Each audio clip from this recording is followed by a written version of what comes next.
introduce Joann. As I was saying, I prepared roughly 1 page of short notes, but I can easily extend it to half an hour. So I remember meeting Joann in 2012. This was my very first year at Stanford, and I was in my teaching quarter. So I get this email from this prospective student who wanted to meet and chat about research. And I said, okay, I'll have a look at it. Okay. It's always one of the first time you teach, it's big time pressure. So I looked through her CV, and there were a couple of things that really struck me. So, and it's kind of easy knowing Joann, I hope it's easy to see why I think those things carry with her throughout certainly her PhD and probably throughout the rest of her life. So it was really very interesting. She had a very technical background. She had an undergraduate degree in economics, business economics, and then a master's in quantitative finance from Rotterdam University, Erasmus University in Rotterdam, I should say. So what I said to myself is, she's probably pretty well trained. She had taken a lot of classes in econometrics and stochastic optimization. But then at the same time, there are a lot of things that you don't typically see on a PhD applicant's CV.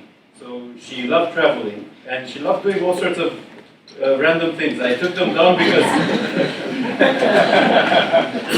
random, but not entirely. There's definitely a theme, which as I learned later on. So she was responsible for the budget of a pilot project in Pacific aquaculture in the Marshall Islands. And then she did grant writing for the Environmental Protection and Development Organization in Cambodia. And then she was a member of an advisory board of the Otter Foundation. And then she was responsible for organizing creative activities for the Association of Belgian Guides. So I said to myself, this is a very interesting person. So maybe I should at least meet with her and see what her thoughts are. And that's probably, in retrospect, one of the best decisions I've taken while here at Stanford. It's been a really great pleasure to work with Joann. She joined Stanford that fall in 2012 in the E-IPER program. And it was a pleasure to see her transform in the last 5 years and really build an agenda that really combines both of these passions, as you'll probably see in the presentation today. So her passion on the environment and sustainability and environmental causes and climate change, which was probably, I'm guessing, fostered in no small part through her travels. With her passion for important business questions and ways to address these environmental problems from business lens. So Joann's work has really touched on all of these components.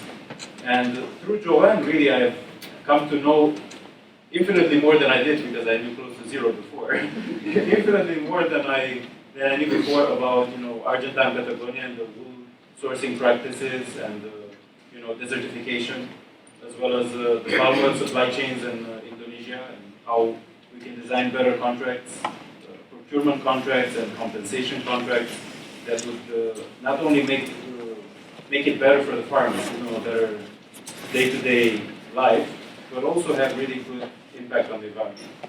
To say nothing about coffee and many other interesting topics. So I'll let Joann tell you more about her research, but Joann, it's been a pleasure working with you. So you have the floor now.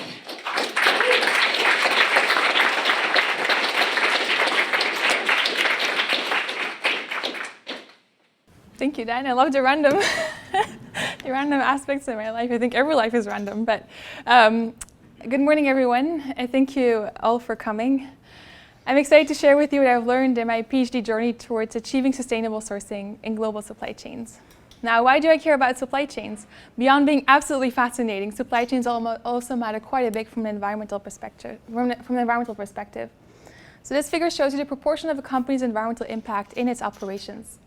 As you can see, for most sectors, the majority of a company's impact is located in its supply chain. And across these sectors, on average, about 20% of a company's impact is in its direct operations, whereas 80% is located in its supply chain. And so consumers, regulators, and the companies themselves are actually waking up to this fact. And what you see is that companies are committing to sustainable sourcing at an increasing rate. However, several years into experimenting with sustainable sourcing, companies are not on track to reach their 2020 and 2030 targets. They are under attack for unknown side effects of their policies. Responsible companies are facing hostile takeover bids due to lower profit margins associated with sustainability efforts. And they are accused of backtracking of their 2020 commitments. So this dissertation takes as a starting point a company who has committed to source responsibly and who might even have a responsible sourcing strategy in place. It then seeks to answer the following overarching dissertation question: how to design sourcing policies that incentivize sustainable management practices by suppliers and that are economically sustainable for all parties in the supply chain. To study this question, I focus on two supply chains and their environmental sustainability issues. The first is the merino wool supply chain and desertification in Argentine Patagonia. And the second is the palm oil supply chain and illegal deforestation in Indonesia. And what I find is that it is important to take such a deep dive into particular industries and their environmental sustainability issues. Because to state that a company's procurement contracts and policies have an important impact into the environmental outcomes of a company's suppliers is probably to state the obvious. But what I find is challenging is to design sourcing policies in such a way that you achieve the desired environmental outcome while also appealing to every actor in the supply chain, each of whom have different levels of information, cost structures, access to finance, interactions with natural resources, reputational risks, etc. So to then design such policies, it is important to have a contextual understanding of the sector and local conditions, as well as of natural ecosystems and the prevailing procurement policies. So this dissertation is comprised of 3 chapters. In my first chapter, I look at why it is so difficult for a company to trace the origins of its products and to establish physical linkages with producers several tiers up in the supply chain. This is also why it can be difficult for consumer-facing companies to impact the environmental outcomes of their suppliers. I then show that you can use innovative approaches to supply chain management in order to solve some of these challenges. So drawing on this, in my second and third chapter, I look at particular gridlocks faced by companies in the implementation of their sustainable sourcing goals. In my second chapter, I look at how wool supply chains can incentivize sustainable grazing practices by farmers in Argentine Patagonia. And in my third chapter, I look at how smallholder palm supply chains can achieve no deforestation commitments in Indonesia. Now, because we don't have much time together, I will focus this talk on the second and third chapter and provide you with a brief glimpse into research horizons that emerge from this work. Across my dissertation, I use a combination of several methods. I would typically combine exploratory field research with structured interviews and systematic surveys, from producers all the way to boardrooms. And this would help me develop a data set as well as preliminary research questions. I then combine this data set with empirical analysis and mathematical modeling to develop theoretical prototypes of supply chain solutions. Now, before I delve into each of my chapters, I thought it might be useful to share with you a broad overview of the type of sustainable sourcing practices that companies currently use. Together with colleagues Tanis Torlakson and Eric Lambin, we studied the sustainable sourcing practice of a random sample of 450 publicly listed companies across the world, to study which practices companies actually use and under what circumstances. So this figure shows the 16 distinct practices that companies use, and the darker colored bars are the external standards, things like NGO-led standards and multi-stakeholder initiatives. These have been the focus of much of the research to date. The lighter colored bars are internal standards and internal interventions developed internally by a company. And these would include things like codes of conduct, preferred suppliers, approved suppliers, etc. In this dissertation, I will focus on the use of a combination of code of conduct with direct sourcing and preferred suppliers. In my second chapter, I look at the design of contracts and sourcing channels to create shared value in the supply chain, using the merino wool supply chain as a motivating example. Now, this work is in collaboration with a local farmer network called Ovis 21 in Argentine Patagonia, the international environmental NGO The Nature Conservancy, and the outdoor retailer Patagonia Inc. To give you a little bit more background about merino wool.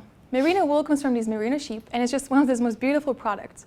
Compared to man-made fibers, it has wonderful properties in terms of thermal insulation and moisture management. And so it has become quite well known as a raw material in high-performance socks, base layers, and really quite a wide variety of different types of apparel. This is just a tiny fraction of the type of brands who carry merino wool in their inventory. Now, merino wool for apparel markets comes really just from 4 regions: Australia, South Africa, Argentina, and New Zealand. But while Argentina produces only 7% of the merino wool for global apparel markets, it has come at quite a severe cost in terms of severe land degradation in the wool-producing regions of Argentina, namely Argentine Patagonia. So this figure shows you the extent of such desertification, with the black color showing severe desertification, meaning that essentially once productive lands have turned into deserts, releasing large amounts of soil carbon into the atmosphere in the process. By now, about 80% of Argentine Patagonia is affected by either moderate or severe desertification, and about 90% of these lands are actually privately owned. A big reason for this severe land degradation is overgrazing by large flocks of sheep who are left to graze the lands continually in a subjectively estimated fixed number of sheep per unit land. So in 2011, Patagonia Inc., TNC, and Ovus 21 got together to try and resolve part of this problem. To solve this problem, they pioneered the use of a new management practice called Management Intensive Grazing, or MIG, which is a protocol that was jointly developed by TNC and Ovus 21. It essentially required that farmers would have to monitor grassland health and then plan sheep grazing accordingly, moving sheep in and out of different pastures depending on the conditions of the grasses. So as you can imagine, this practice is relatively more expensive and definitely more labor intensive than what they were used to before. And so as a result, Patagonia Inc. initially subsidized several farms to adopt a new management practice. But about 3 years into the project, it became clear this really wasn't economically sustainable for all parties in the supply chain. And so we needed to identify new sourcing approaches to make this project work. This is about exactly the time that I became aware of this project, and I became intrigued by this question of how brands like Patagonia Inc. could impact the outcomes of land degradation in this beautiful ecosystem through the design of their contracts and sourcing channels. So to study this question, it was clear that I first needed a much better understanding of the merino wool supply chain. So leveraging the consortium's contacts, I interviewed about 30 different parties in the merino wool supply chain, from different types of growers to different levels of manufacturing, all the way to retail. Now, in this process, I became aware of what one innovative manufacturer was doing with his suppliers in New Zealand. He was using a particular type of direct sourcing contract to incentivize his suppliers to adopt the equivalent of management-intensive grazing in New Zealand. So I became interested in whether we could use a similar type of contract to incentivize MIG in Argentina. Now, of course, I would have to take into account that these two regions differ substantially in terms of climatological conditions and historical farming practices. To give you a little bit of a better idea of what is going on with this contract, let me walk you through the first 3 tiers of the merino wool supply chain. The farmer would collect greasy wool from his sheep, which he then sells to a top maker. The top maker then cleans or scours and smoothens out or combs the greasy wool, which he then turns into woolen tops and sells to a spinner. Now, like many other agricultural markets and products, the conversion process from the first raw material to a processed good is associated with a particular process yield. In merino wool, this process yield is also known as top yield. It is uncertain and influenced by farm management practices such as sheep breeding and sheep grazing practices. Now, under a management practice focused on maintaining pasture quality and avoiding overgrazing, the consistency of greasy wool also improves, and this improves the top yield. Now, the farmer's income would then also increase because his per unit price is directly linked to a top yield. However, MIG was also more expensive. Now, in New Zealand, this innovative manufacturer was able to incentivize new management practices and improve top yields. But in Argentina, for some reason, the cost-benefit analysis just wasn't adding up for the farmers. So I was interested in figuring out why and what would be the solution. This leads me to my research questions in my second chapter. What causes the discrepancy in these direct sourcing success stories? How can the consortium resolve this? Specifically, what is the impact of channel choice and contract structure? What are the equilibrium choices in the supply chain, and when do they result in shared value? My overall goal will be to develop practical rules of thumb about contract and channel design, and my methods will include non-cooperative game theory, linear programming, and empirical modeling. Now, in this talk, I won't go into these methods, but I will share with you the main results. In my analysis, I consider 2 different sourcing channels and 2 payment functions. The first is a commodity-based sourcing channel. In this sourcing channel, typically a farmer's produce is blended before processing. In direct sourcing, however, there is an individual interaction between the farmer and the buyer. I consider 2 different payment functions. The first is a commodity contract, where there is typically no explicit incentive to incentivize the farmer to adopt a new management practice. And the incentive contract is one in which the buyer explicitly tries to induce the new management practice. We can then structure these 2 sourcing channels and these 2 contracts into a 2x2 matrix as follows. And I'll use this 2x2 matrix for the rest of the talk to be able to guide you through the different contracts. Now, the commodity contract and the commodity sourcing is a traditional contract, under which all farmers adopt a prevailing practice. Now, this traditional contract we consider as our benchmark contract, and so we assume it is essentially always available to the farmer. We can then compare it to contracts in direct sourcing and to the incentive contract. Now, in the commodity-based sourcing, remember that the farmer's produce is blended before processing, and so the argument of the payment function is a yield of the blend. However, in direct sourcing, there's an individual interaction between the farmer and the top maker, and so now the argument of the payment function is the farmer's individual top yield. Now, to analyze the structure of these contracts and to understand which contracts will emerge in equilibrium, it is useful to briefly introduce you to the optimization problem that we consider. because across all these analyses, I will consider the so-called optimal contract. What do I mean with the optimal contract? Well, under commodity-based sourcing, it is a top maker who designs a contract that maximizes expected profits, taking into account the farmer's strategic responses in terms of contract adoption and technology adoption.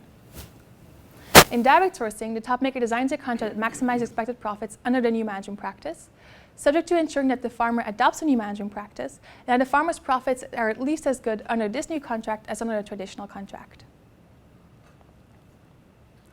Now, across all our analysis, there's a particular simple combination of variables that drives all of our results. This combination of variables combines the inverse of the relative increase in costs, which is primarily an economic measure, with the relative increase in process yields, which is a combination of the initial health of grasslands and a new management practice. So because this is a combination of two relative measures, it has a particular elasticity interpretation.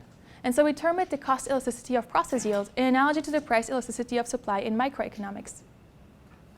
Now, to interpret epsilon, if epsilon is relatively small, then the relative increase in cost, delta Cp, is relatively large compared to the relative increase in yields.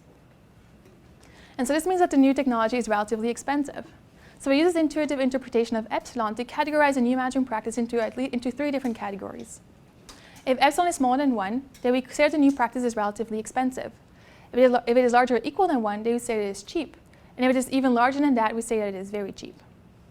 So with this, we can then look at what would be the equilibrium outcomes in the commodity-based sourcing channel as highlighted by two blue boxes in the right corner. What we find is that when MIG is very cheap, then the top maker will offer a commodity contract and all farmers will adopt a new management practice under this. However, when MIG is cheap, but there exist sufficiently large farms, then the top maker will offer a piecewise constant incentive contract and only the large farms will adopt a new management practice. Small farms will free ride on the incentive contract, but they won't adopt a new management practice. However, in all other cases, the top maker will offer a commodity contract and none of the farms will adopt a new management practice.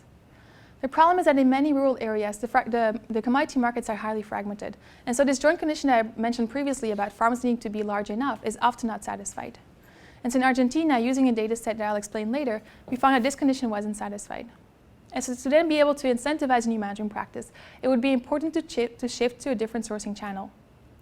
So now I will consider the incentive contract under direct sourcing as highlighted by the blue box in the right corner. And I will walk you through the case where MIG is cheap and where MIG is expensive. And I'll show the results for the optimal contract and the so-called shared value contract, which is a contract in which both the top maker and the farmer are better off. Now when MIG is cheap, we find the optimal contract is concave, meaning that the top maker now effectively offers a per unit discount for large yields, effectively reflecting that the top maker does not have to subsidize the farmer as much when MIG is cheap. However, the per unit price for large yields is lower than the per unit price in the commodity contract, which is shown in a dotted line. And so this is a feature that may make this contract relatively more difficult, or at least to implement, or at least sustain in practice. But if the top maker's main goal was to incentivize a new management practice, we find that it would be sufficient for him to simply switch from commodity-based sourcing to direct sourcing, while maintaining the same nominal commodity rate to be able to incentivize a new management practice and also create shared value. This is a very simple linear contract, and so it is robust, and you don't need any additional information about farmer-specific top yields to be able to calibrate it. Now, it turns out this was also exactly the contract that was being used by this innovative manufacturer in New Zealand, where the equivalent of MIG is relatively cheap because they're relatively more healthy grasslands.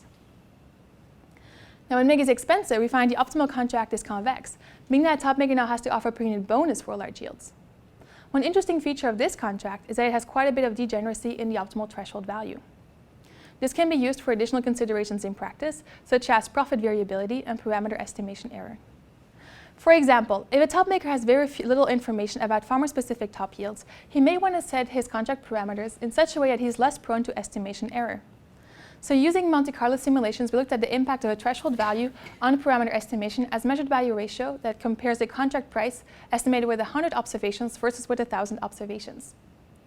As you can see, a top maker risks paying up to 60% more if he sets the threshold value relatively high. If he sets the threshold relatively low, however, the impact of estimation error is negligible.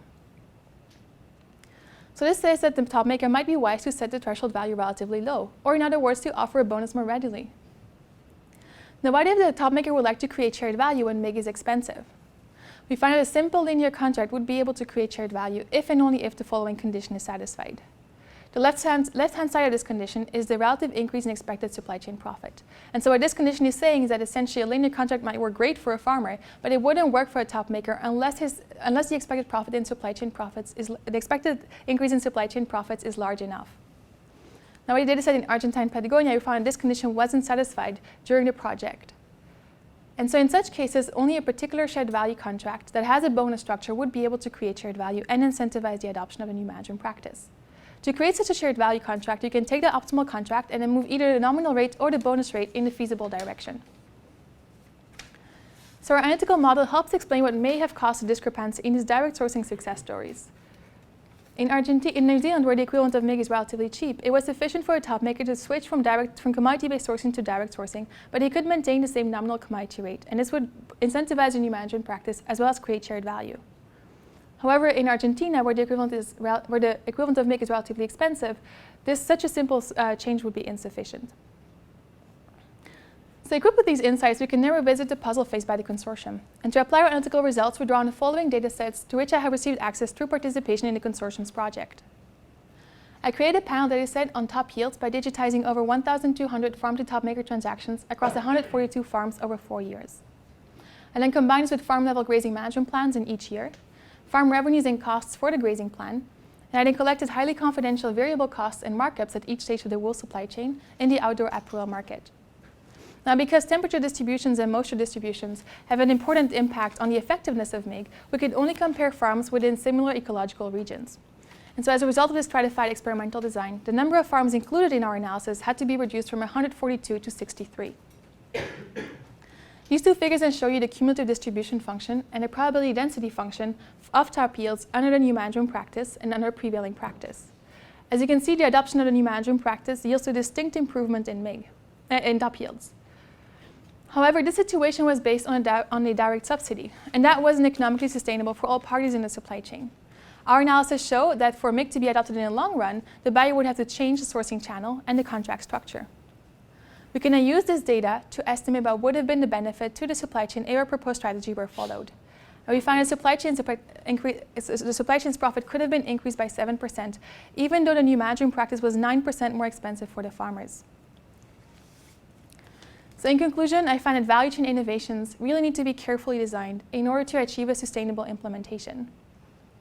Depending on the relative cost of a new management practice that you as a buyer might want to incentivize your suppliers for, you might need to change your sourcing channel or your contract structure.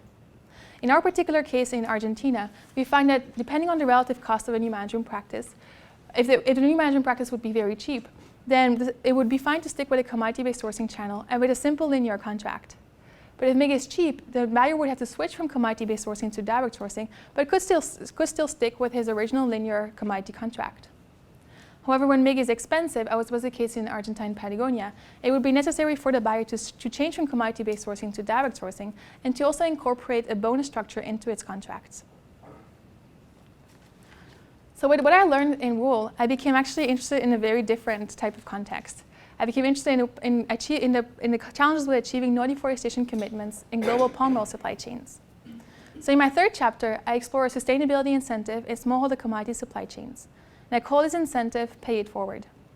And this work is in collaboration with my underground partners, Diameter, who have a large and long-standing presence in Indonesia, and my corporate partner, Unilever. Now, palm oil is one of the fastest growing agricultural commodities. You can find it in chocolate, ice cream, lipstick, shampoo, toothpaste, really in over 50% of your typical average retail store. And the left figure here shows that between 1970 and 2010, global production of palm oil has doubled every decade, and it is expected to double again by 2050. Now, by now, over 50% of global palm oil production is produced in Indonesia, where it has come at a very large environmental cost in the form of both legal and illegal deforestation. Some researchers estimate that 60% of all globally traded palm oil since 2000 has come at the expense of tropical forest loss in Malaysia and Indonesia. Others estimate that between 63 and up to 90% of all newly established plantations in Indonesia have come at the cost of biodiversity-rich and carbon-rich tropical forests. And so palm oil has now become known as one of the most damaging global commodities for deforestation. Because of this environmental destruction, palm oil has come in the news quite a bit. consumers, regulators, and bankers are all starting to require that palm oil buyers source their palm oil in a responsible way. And so in response to these pressures, in 2014, the largest palm oil buyers and processors have signed the so-called Sustainable Palm Oil Manifesto. This manifesto requires signatories to work to ensure that the palm oil they produce, trade, process, consume, and finance are in line with the following principles: no deforestation, protect peat areas, and drive positive socio-economic impact for people and communities. Now, by March 2016, Chain Reaction Research estimated 60% of the world's palm oil now faces such commitments at some level in the supply chain. One reason for such broad adoption is because of the hourglass shape of the palm oil supply chain. While producers are quite fragmented, and so are consumers, there is a relatively concentrated tier of palm oil buyers in the middle. And these are the ones who have adopted the Sustainable Palm Oil Manifesto. Now, by December 2016, however, several reports started sounding the alarm bell because the rate of progress of most companies is inadequate to meet the 2020 no deforestation commitments.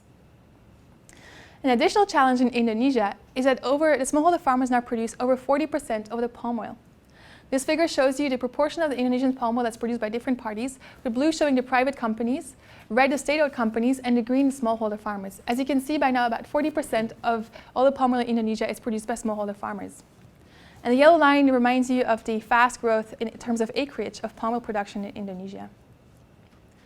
Now, these smallholder farmers produce palm oil in about 2 hectares on average and up to 25 hectares. And they produce this at about half the productivity of corporate plantations. So this means that much of the 2050 demand could be satisfied by increasing productivity on smallholder farms rather than expanding into new forests. But many experts fear that smallholder farmers risk being excluded from these international supply chains through these no deforestation pledges because they're so difficult to monitor. Yet, while in the past much of the deforestation was driven by corporate plantations, by now we think that many smallholders are the ones who are increasingly linked to deforestation. And so my research question became, how can palm oil buyers incentivize smallholder palm oil farmers to honor their no deforestation commitments, cost-effectively and at scale? And in these analyses, I would have to take into account the type of characteristics of the palm oil supply chain that make it particularly challenging to achieve these no deforestation commitments.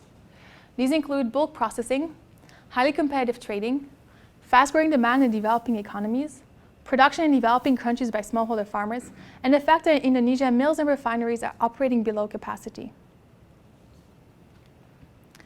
So to decide this question, I of course first need a much better understanding of the operations of the smallholder palm supply chain. So from Roel, I had learned that it was really important for me to go and interview my interviewees in the operating environment in which they were operating.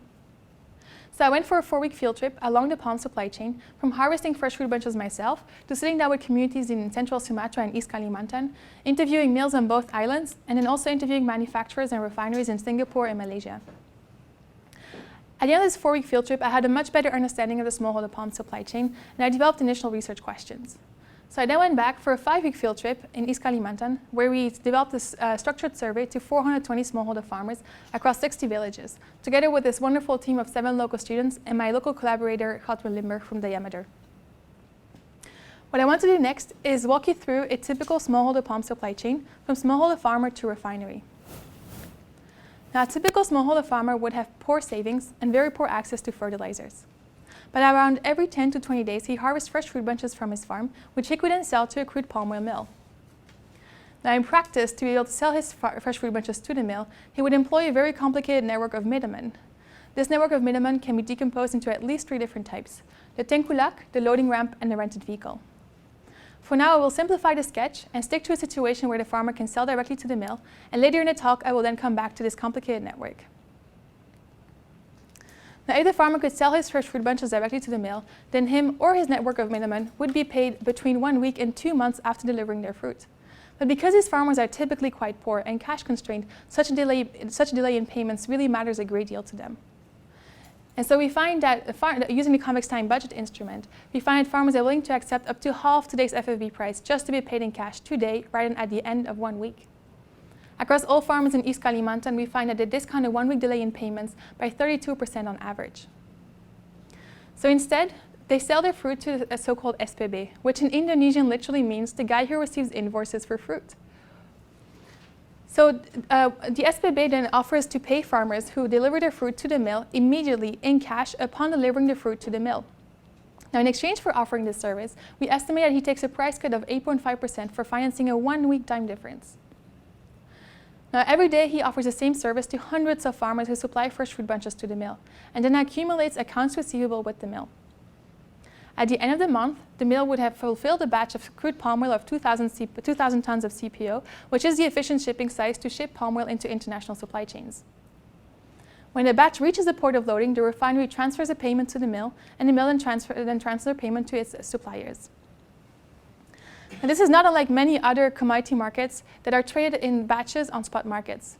Ever since I started studying these payments issues in commodity supply chains, I've learned that similar issues that also occur in coconut sugar supply chains, dairy supply chains, and argan oil supply chains. But what I find surprising is that while the farmer's discount rate is around 32% per week, and the effective discount rate of the SPB is 8.5% per week, the refinery's discount rate is more in the order of 0.01% per week. And so here's how I could imagine it could be instead. The refinery could use its access to relatively cheap trade finance in order to make an advance payment to the mill about 1 month before the batch delivery. The mill, who is now no longer cash constrained, could then make a same-day payment to farmers when they deliver their fresh fruit bunches to the mill. Because the farmer now no longer has to rely on the SPB, he effectively receives an 8.5% price increase.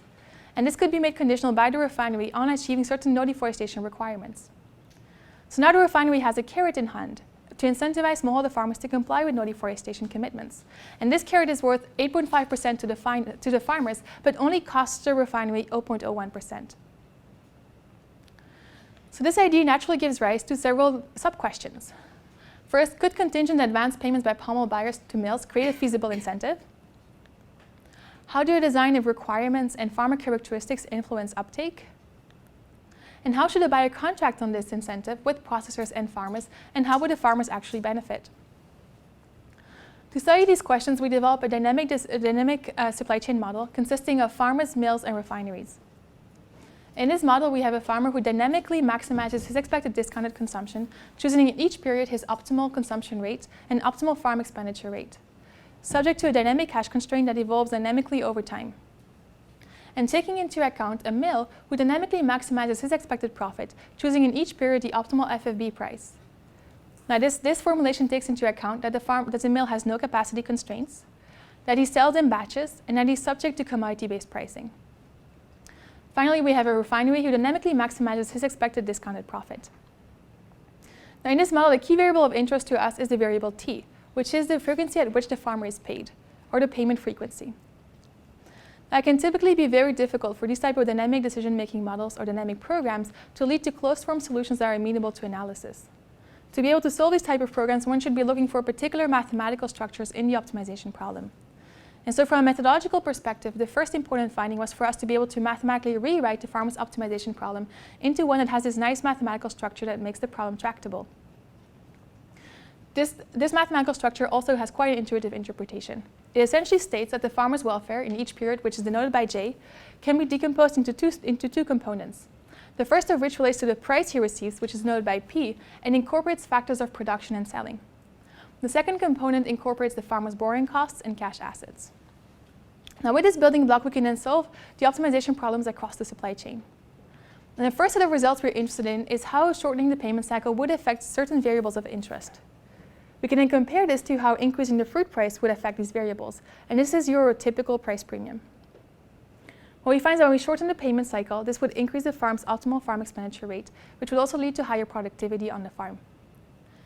It would also increase the farmer's welfare from production and selling, and most surprisingly, when we shorten the payment cycle and put all these different components together across the supply chain, we find the refiner's expected profit would also increase as long as his discount rate is sufficiently lower than the farmer's discount rate.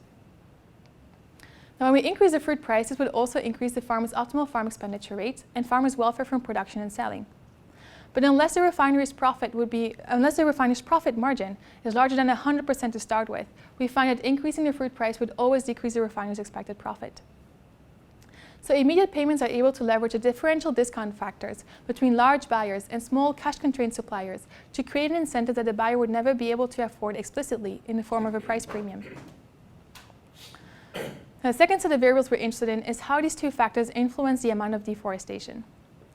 First, we retrieve the familiar Jevons paradox that when we increase the fruit price, this would actually lead to more deforestation. But we then also show that, unfortunately, shortening the payment cycles will lead to more deforestation as well. So shortening the payment cycle may actually come at the cost of additional deforestation. To create sustainable value, we then really need to appeal to sustainable sourcing policies that make a shorter payment cycle conditional on compliance with certain requirements. To walk you through my analysis and my findings, I'd like to use a guiding graphic. So I'll first walk you through this graphic, and I'll use it for the remainder of the talk. So please pay close attention. I first have a mill, and the mill sources its FFB from within a particular radius. Because FFB has to be harvested within 24 hours to 48 hours has to be processed within 24 to 48 hours after harvesting. And so we can draw a radius around the mill. Now in practice, people have estimated that this radius is around 30 to 60 kilometers, but this is highly dependent on the processing capacity of the mill, the productivity of surrounding farms, and the local road conditions. But a typical mill would source from about 10 to 12 different villages, and I denote these villages by crooked lines. Now within a single village, there's a high variability in the number of smallholder palm oil farmers. I've been to villages with 5 smallholder palm oil farmers and to villages with 500 smallholder palm oil farmers. But I will denote these smallholder palm oil farmers and their plantations with these irregular shapes. I will then consider 4 possible sustainable sourcing policies. The first is a farmer-level no deforestation policy, which is one that's currently considered by quite a few companies.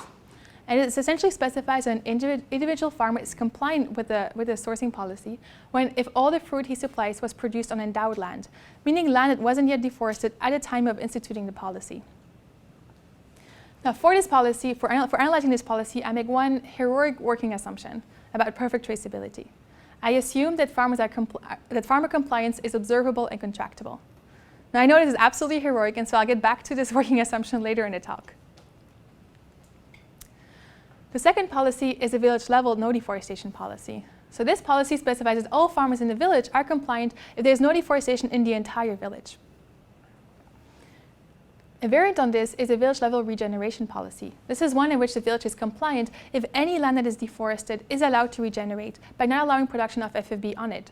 So if there's a piece of land that was burned accidentally, then that would be okay, as long as the village allows a piece of land to regenerate by not allowing production on it. Another variant on this policy would be a village-level deforest up to D policy, which specifies that if any farmer in a village is compliant if any land is deforested above the refinery-defined threshold D is allowed to regenerate.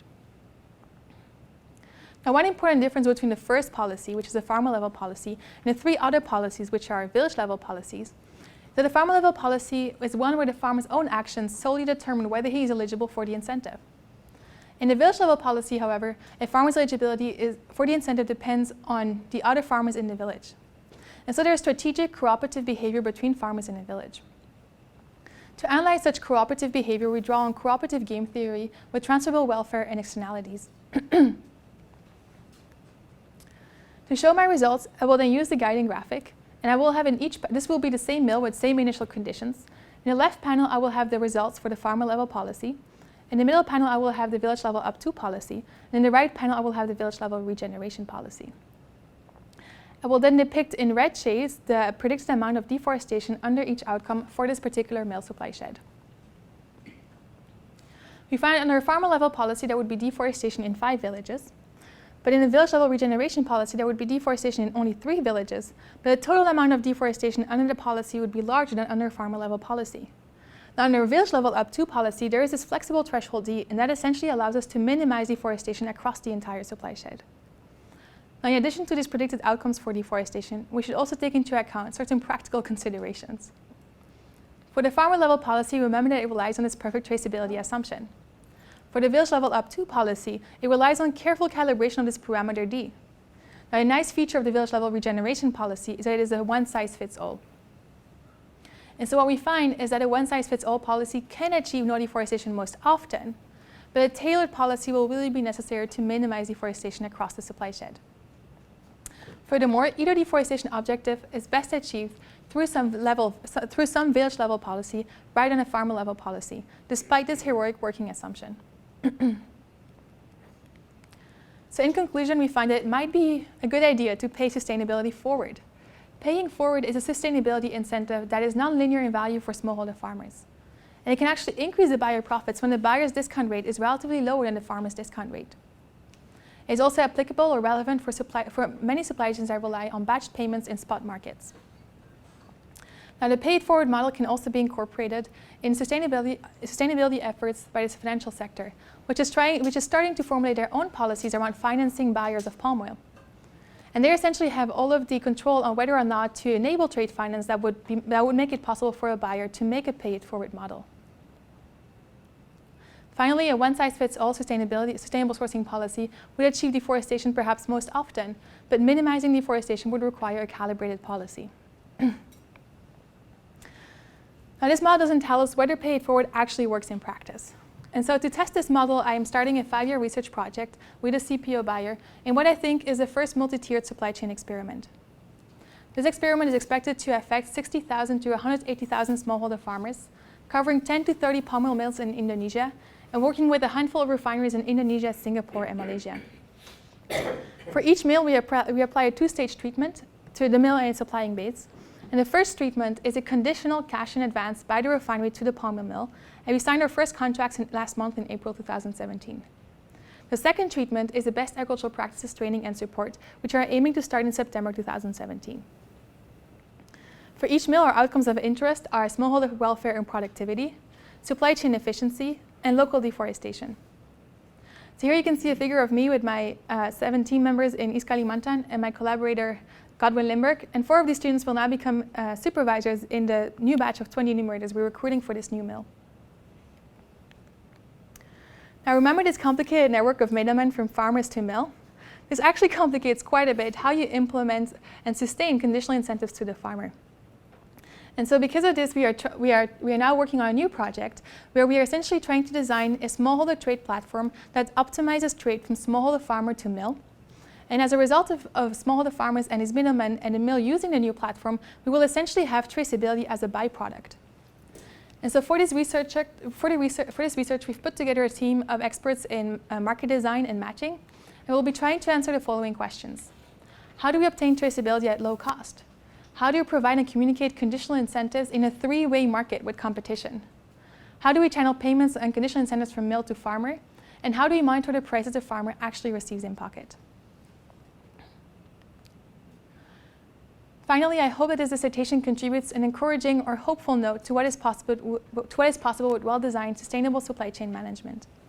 But ever since I've started studying environmental and social issues in global supply chains, it seems like the number and magnitude of challenges have only grown. There's growing evidence, for example, about conflict minerals and gold in IT supply chains, and slave labor in fishery supply chains. To help solve these challenges, I think it will be necessary for scholars to study the operations of these supply chains and to devote their time to crafting solutions that are practical and implementable. It is my hope to continue contributing to such endeavors. Thank you.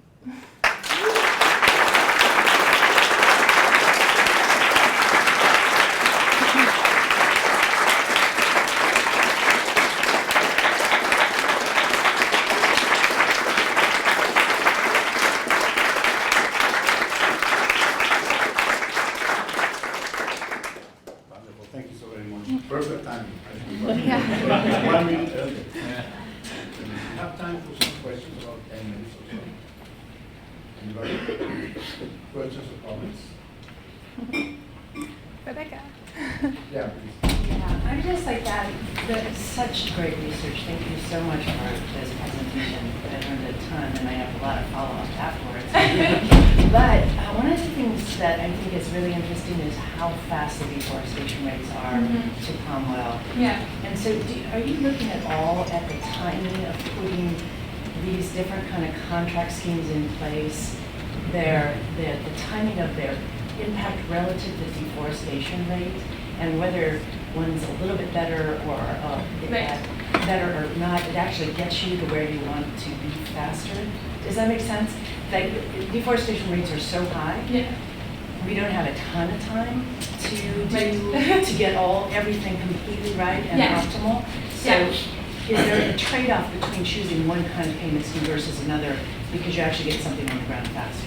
Yeah, that's a good question. So I think I think there's 2 things I would like to say about that. First is, I think the use of these models that we use in supply chain management is actually useful from that perspective because you're able to test out different contracts from a modeling perspective, and then you can calibrate parameters with data without needing to go and test each one of them out in practice, which takes forever, right? So that's the first thing.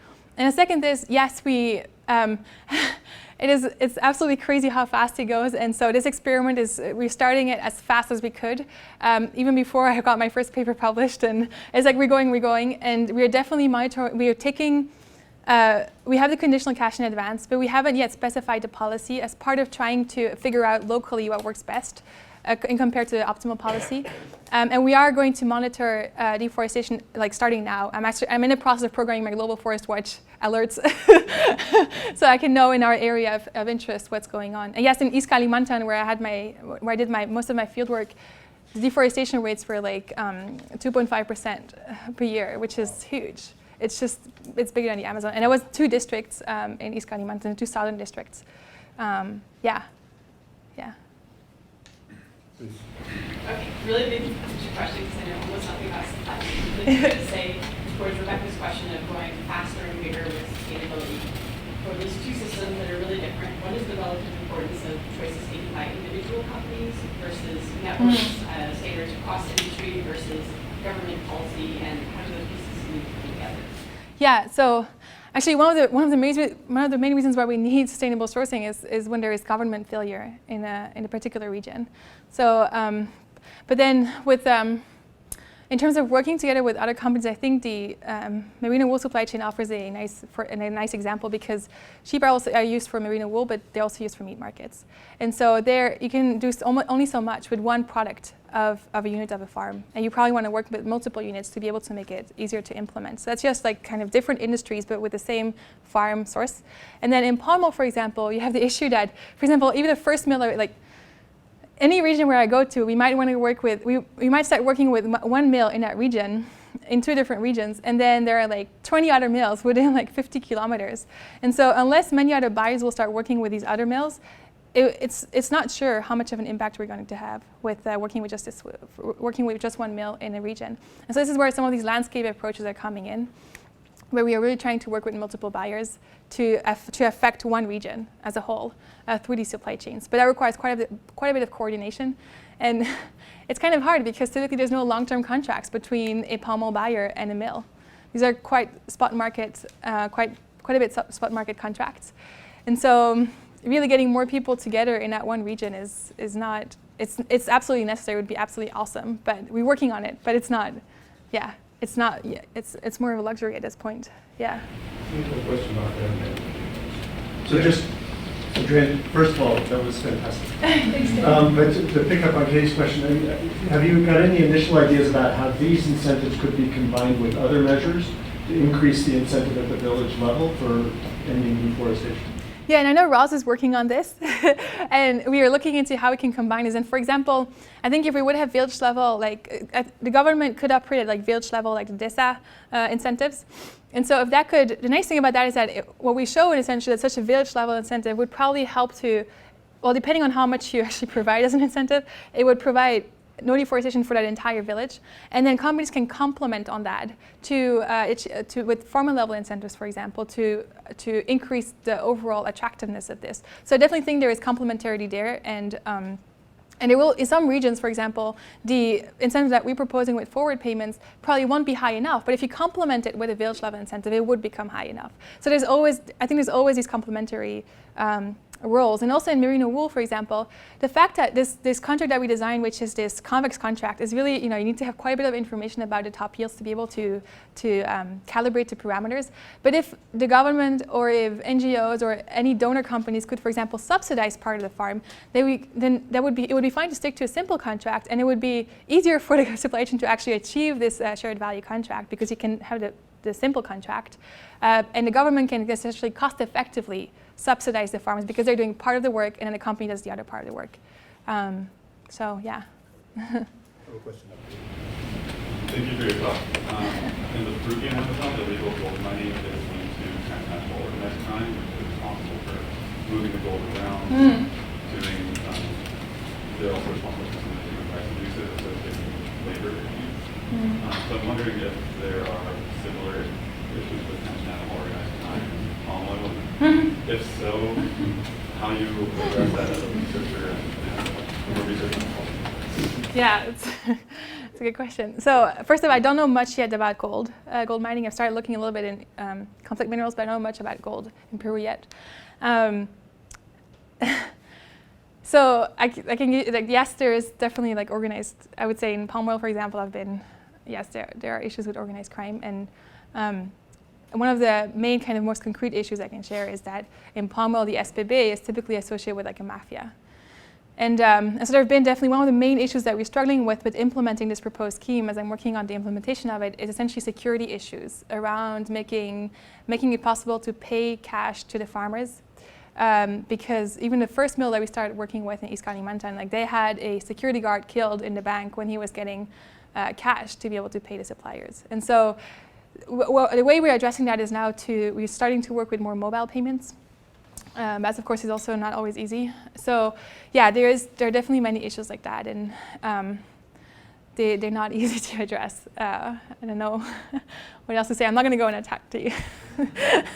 But 1, 2, and 3. yes, Please. Isabella. Oh.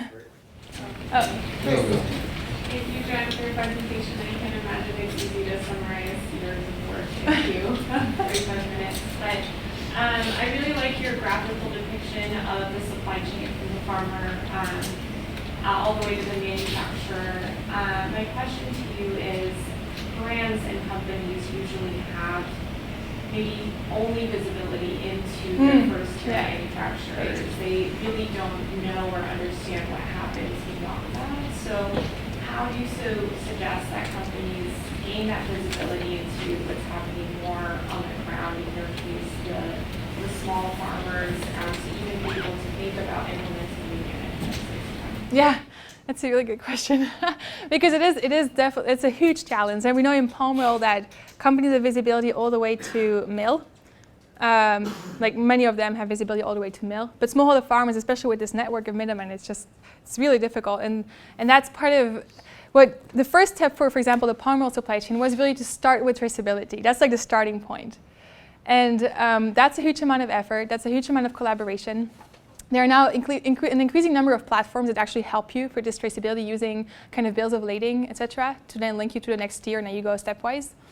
So that's the first step. But then even here in palm oil, that's what we're starting to think about these new platforms for trade, is can we actually use that level can we develop a trade platform to actually have traceability as a byproduct, because then you know where things are coming from. It's kind of like if you take an Uber, you're going to be registered on a platform and we'll know where you are by looking at that Uber platform. Or I've actually heard about this really cool platform on human rights where they developed a call center for people who are affected by human rights violations. And so they have a call center that is attractive to these people who are in trouble because they help the people. But as a result of people calling in, they can now get all of these data of where their violations are occurring, and they're using that to develop a network and study it. And so similar things is what we're starting to work on this smallholder component, which is really the one that's really messy and difficult to trace. But yeah, and even with wool, for example, it was difficult. Like I was actually involved in helping Patagonia and trace these products, and it's difficult because people don't want to reveal where they're sourcing from, for example, or it's competitive advantage. So it requires a lot of relationship building and like efforts in the industry to go to. Yeah. We have 2 questions in about 3 minutes. Yeah. So one back there, please. Joann, Bruce. amazing work. 2 questions. First, very quickly, how would remote sensing automate the traceability to people that drones, obviously CubeSats? Secondly, concentrating the finance through HSBC or other trade partners, have you thought about a cooperative bank that would be owned by the village to enjoy the liquidity advantage of the pay it forward? Yeah. So those are 2 questions, right? So for the first question, so yes, I'm not a remote sensing expert, but we are using like Landsat imagery, which would be available about every 8 days on 30-meter resolution, to monitor the deforestation in the areas where we are operating. But the issue is you might know where the deforestation is, but you don't know who has actually done it. And you might even go to the person next to it, and they will probably not reveal who's done it, or they will say someone else has done it. So it's really being able to link that plot or that area that was deforested to whoever is linked to that in terms of the physical product that goes into the supply chain. Yeah, and so that's where some of these platforms come in again, right? And it's actually, the good news is I went to Indonesia for But there's big competition on actually solving this problem around smallholder achieving sustainability in smallholder palm supply chains. And like 9 out of the 10 finalists were all related to achieving traceability. So it's like all these startups are starting to come up to help out with that. And then the second question was on working with local banks, cooperative banks, right? So yes, that would be ideal. The thing is that right now, a lot of these international, multinational companies are financed by these big international banks. And so what's nice about Pay It Forward for banks is that it would essentially provide them a very concrete way to contribute to this topic, because they would be able to make that trade finance conditional, or at least monitor how much of a trade finance they provide and see on what is made conditional. And so it's just that they are just currently into that system. That's why we could work with them. And with cooperative local banks, see, that's used. Then we want to work to be able to pay farmers, same day through potentially like services they can provide. For example, in Indonesia, there are banks where they have like little motorcycles to go around to really remote villages to be able to disperse cash. And so those kind of cooperations would be useful at that level. Yeah, awesome work, Joann. I think I see a direct application of your work to rice in cotton in India as well. And a question that comes to my mind from experience in India is, it's very difficult to eliminate these middlemen in the chain. So one way to and have you thought about testing that using, stress testing that thing with, implementing some variances in your frequency of payments, and how does it impact your 3 outcomes of deforestation rate? So yes, very difficult to eliminate middlemen, but absolutely necessary if you want to actually innovate. But so the way we're dealing with that now is instead of making these conditional same-day payments conditional on sustainability criteria at the farm level, we're starting out with making them conditional on suppliers, so the middlemen being compliant with certain criteria. So these would include things like traceability, allowing us to know where things are coming from, helping us implement these platforms. So we were essentially making a stepwise conditionality with these middlemen that are initially in there. The other thing is we're collecting data on how many of these kind of financing middlemen are also providing these aggregation services that are part of this other network or transportation services. And so essentially, if there are many of them, and in many cases, many of these SPVs also have these other services, then you're essentially eliminating one component of it, which is a financing service, which is often kind of, that is a lot more kind of a bit more hassle for them with the organizing the payments and organizing the security, etc.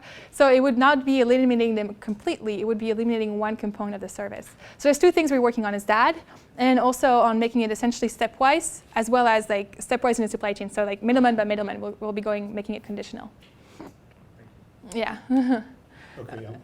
Well, okay. The last one, Lynn? Thanks, Joann, for the presentation. I have a follow-up question on the byproduct traceability. So there are a lot of complicated trade policy that forbids companies or manufacturers to ship their byproducts from one place to the other. I'm wondering if you've looked into that challenge and see how supply chain actors can talk to each other and make it optimize it. Yeah, so with the palm oil experiment, we had that issue because the palm oil buyer I'm working with has a refinery in Singapore, and they didn't have a license to be able to export the crude palm oil to their refinery, from Indonesia to the refinery, and so from that area where we're working with. So they had to go and get the license like that. And all of that is part of trying to work. So this is really why I like these experiments, is because we as researchers, we come up with these great models and great ideas, but then implementing them as all these different buy issues. And now I'm starting to learn about such issues. But in this case, they had to go and get that license. It took a while, but yeah. There's going to be more time for discussions and comments and questions in about 2 hours from now. But right now, we'd like to let you have some other slides or comments or questions. Yes, I definitely do have that. Don't forget. No, of course. Thank you. I first want to thank my committee, who has stuck with me for 5 years and has been absolutely the most wonderful committee I could ever imagine. Each of you, you've contributed in your own way. Roz, I want to start with you for instilling in me this love for field research and going with me in the field in Indonesia, and really giving me an inspiration to try and at least attack intractable problems. So thank you for that. Thank you for triggering my fascination for supply chains. It was in your class that I decided I want to study supply chains. I always remember that. And for advancing my analytical thinking around these problems, as well as helping me teach how I can tell stories around these mathematical insights that really require stories to be able to explain. Chris, thank you for encouraging me to go outside my comfort zone and approaching really research questions from new angles. I've been really inspired by all the talks I've had at the DGE and in the lab. Those have really spurred me to think differently about certain questions. Dan, I don't even know where to start. But thank you for teaching me how to turn math into insights and advancing my critical thinking, as well as the thousands of things I think you've done to make sure that I make it through my PhD. So thank you. Rodolfo, thank you for agreeing to share this committee. It's a very special day, and thanks for helping me prepare for it. Great advice. I want to thank the thousands of smiles that have accompanied me in this journey. Really from, actually first my funders, the Jean T. Sykes family and the Lindsay Elms family, the Seed Institute here at Stanford, the Packard Foundation, the Value Chain Innovations Initiative at Stanford, and the McGee Summer Grants. Some really absolutely wonderful mentors I've been blessed with are Deb Frupp at the Nature Conservancy, Gary Paoli at Diameter Consulting, Jim Leap and Erica Plamick here at Stanford. Thanks, Jim, for coming. Fran, who's here, is an alumna at E-IPER, and she was really the first to kind of pick me up and say, you can do this. So my collaborators, Khotun Limber, who's really my field buddy in Indonesia, Tanis for being such a wonderful, I'm not sure where you are, but thanks for being such a wonderful collaborator on anything related to sustainable sourcing. Sherry, Ricardo, and Jose at different companies that I work with. My research assistants, so Elizabeth, Sarah, Julie, Kathy, and Zach in our project with Tanis on, there you go, Elizabeth is here, on sustainable sourcing. Simon, Maruf, Yudi, Nazrullah, Kanishis, Ocha, and Nudin, who are my 7 research assistants in Indonesia, and have been absolutely amazing in surviving my very strict requirements on data collection for I think working 7 a.m. until 11 a.m. for 5 weeks straight every day, and going through muddy roads and dark jungles, etc. So absolutely wonderful people. E-IPER staff, I'm not sure if Jen is here, but if it wasn't for her, I think I would have been kicked out of this program a long time ago. So she really made sure that I was on track with everything. Deborah Wojcik and Sue Barsom have been really wonderful mentors in guiding me through this process as well. Ben, I want to thank you for your wonderful personality, for making thousands of room bookings, last minute or not, to be able to meet with my project collaborators. Anjanat, thank you for your warm personality and always connecting my research with master students. Really, thank you. Anne-Marie, welcome to E-IPER, and I'm glad I've already been able to interact with you over the past few days. My friends in Belgium, Holland, California, and everything in between have just been the most wonderful people and helped me relax in the weekends and evenings. And then the National Center for Equine Facilitated Therapy here in Woodside. They're actually been wonderful people because thanks to them I was able to pursue my lifelong passion of dressage riding, even though I wasn't a PhD salary. So really thank you to them. And then my family, all of them are here because my 2 brothers actually live in the area nowadays. So my dad, who has been an inspiration to me ever since I was born, and who I think if you ever wonder where my idealism or my faith in hard work would come from, it's definitely from him. My mom, who's you'll always see with a smile, and they're both crying. And I think if you ever wonder where my energy is coming from, that would be from her. And then my 2 brothers, Alec and Max. I think it would be fair to say if you ever wonder where my perseverance is coming from, it's coming from endless hours of debate with these 2 guys. And then our dog, Wendy, who's really been showering us with love every time we came home in Belgium. And then my husband, Sebastian, who didn't hesitate a second to come with me all the way from Holland to California and pursue this adventure together.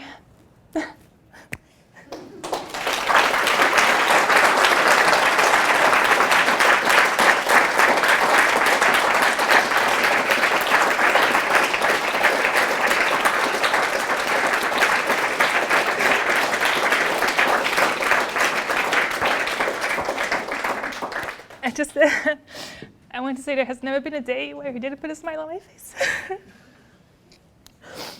So thank you.